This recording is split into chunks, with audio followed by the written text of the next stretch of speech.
Maligayang pagdating sa aking bahay, Ivana. Salamat po. Kamusta ka? Maayos po. Kinakabahan. Bakit naman?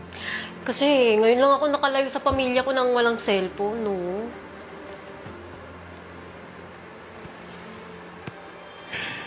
Ivana, ikaw ang kauna-unahang kinakausap ko sa confession room sa edisyong ito.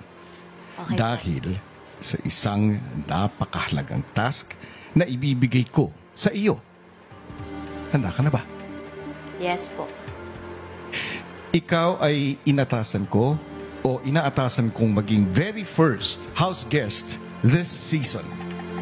At ang iyong task ay papaniwalain ang iyong mga makakasama na ikaw ay isa ring celebrity housemate. Sige po.